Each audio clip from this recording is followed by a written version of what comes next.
So in this new section of video, I'm going to talk a little bit more about dragging and some of the implications. And the first thing we're going to drag is what I call a waypoint. So you see this link going across here. Say we wanted to alter its direction. It'd be quite nice if I could do this sort of thing. And that's not a particularly sensible one, but you get the point. Now the thing is, there's lots of what you might call business specific logic going on here. So the behavior that has to take place during that particular drag operation is completely specialized to the fact that we're dragging waypoints. Also, you're probably taking this for granted in lots of apps you might use, like CAD systems for example, but I don't want to have to position my mouse absolutely precisely, do I, over that link in order to make it hit. And if you look carefully, as I move closer, I'm not touching it yet, but it's highlighted. So no graphic system is going to give you that for nothing. You have to code it yourself. You have to say, when you get near enough, on some kind of policy basis, highlight the link. So that was waypoints. Now here's another bespoke, if you like, dragging feature. Say I put in a new node here and move it. It would be a good idea if the system could help us not put it right on top of another one. So look what happens as I get a bit nearer. I go nearer, nearer, nearer, and then it says Big Brother here, nodes overlapping, and you can see how it's highlighted where it's going to go, sort of deliberately offset slightly to the side. If I put in a new node, it will stack them up for me automatically. And finally, if I come back to this thing, if I just disconnect that like that, the dragging behavior, there's so much going on here. There's transparency so that you can see the ports when it comes near. And if you look closely, you'll see it snaps onto the points. So what we're going to look at now is the code and design implications of having that amount of richness that needs to be built into the dragging subsystem. So we start off by talking about this passive state we were talking about in the previous video. There's the passive state. And in the passive state, it's got a method called receiveMouseEvent. And when it receives a mouse dragged, it asks something whether it would like to start a drag. It says, look, here's a drag start invitation. And then when it replies yes, it switches state to the dragging state. So let's just do a little on the drag receiver.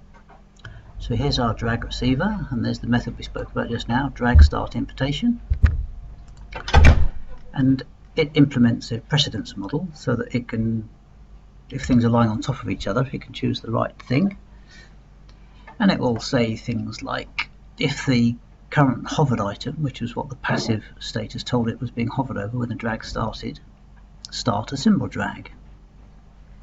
If it was hovering over a waypoint, start a waypoint drag, and so on. And if we look down at one of those methods, start a symbol drag, what it actually does is it instantiates a symbol or a flow model, a flow node dragger. So it instantiates a specialized dragger for that particular case, and then that will receive mouse events subsequently. It'll be routed through. So here are the specialized draggers. If we look, for example, at that flow node dragger, this is when you're dragging one of the symbols. When it receives a drag step event, you'll see it snaps to a grid, and it has this symbol bumper. Do you remember that behavior I showed you when you drag a symbol? Sometimes it will bump to a position just next door to stop overlap. So you can see you've got a fair amount of business logic in there, but it's nice and tidy because it's all connected to just dragging a flow node. If you want to change the behavior of what's going to happen when you're dragging a flow node, you know this is the bit of code you've got to change, and you know that by changing this bit of code, you're not going to be changing anything else, and it's testable. And the last bit of dragging behavior I want to show you is in some senses the most sophisticated. I'm just going to make a more complex diagram. This is a random diagram generator which has got many more nodes. I think it's 500 in here. Now, say we wanted to connect together some of these nodes over here, and we wanted a flow link which sort of weaves its way through here. You're clearly not going to have to want to click on each individual port and so forth and decide exactly how they all go themselves. So there's a very sophisticated dragging called multi-link drag. So I start on that symbol, and this is a rubber band like you'd have in a CAD system. And I'm just going to go down until I'm crossing this one below, and you see how it's showing a preview of the link that will be created. And give that a couple of examples, and of course I can do this sort of thing. You see how it's building a preview of what you would get if it went through there. And of course it's not always going to be a straight line, so say Say I wanted to go that far, but then carry on over here somewhere. There's a prompt down here. It says click is finish, space is bank. And this is based on the TV quiz show. Bank means put in the bank what I've already got, and backspace because you might make a mistake and want to change your mind. So let's say I want to pick up those. I press space, and now the rubber band's emanating from that new position. I could come down here, for example, and I click, I'll get those.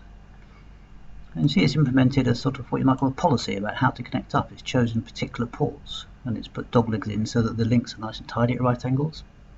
And that's showing you two things. It's showing you some extremely exotic drag behavior, but it's also showing you that there's the notion of policies. And I just want to talk a little bit about the policies in the code base. The notion of policies are pieces of code which perform an algorithm for you, but where it's clear that there could be changes to that in the future. And in a sense, it's like someone giving you some advice. And I've got a special placeholder for policies. So here's one, policy to auto multi-link. So that's what I was showing you just now. And so the current policy for what judgments it makes about making those multi-links is in there. And again, the advantage is you could have more than one policy, you could choose between policies, and the whole code is architected so that it consumes a policy. There's a place that says, well, I've got the beginning of the rubber band, I've got the end of the rubber band, somebody better give me a policy to decide how to interpret that. You drop in a policy and get the answer in a way that makes it easy to change and easy to maintain and easy to test, which is becoming a bit of a habit to be saying that, isn't it? The other thing I've been saying is that a lot of this stuff makes it easier for new developers.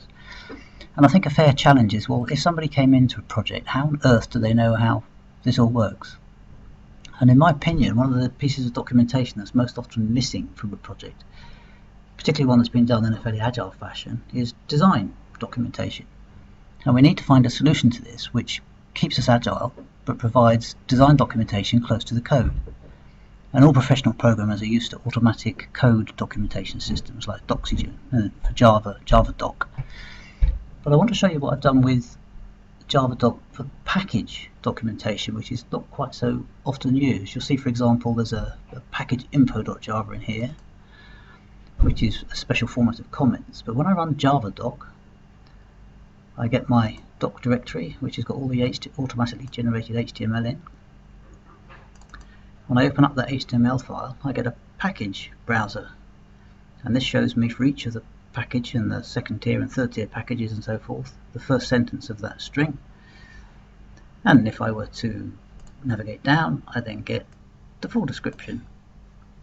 Now I contend that this is a really efficient way of a person browsing the code and being able to access design documentation. It's all part of the same experience in a really efficient way of quickly grasping how code has been organized.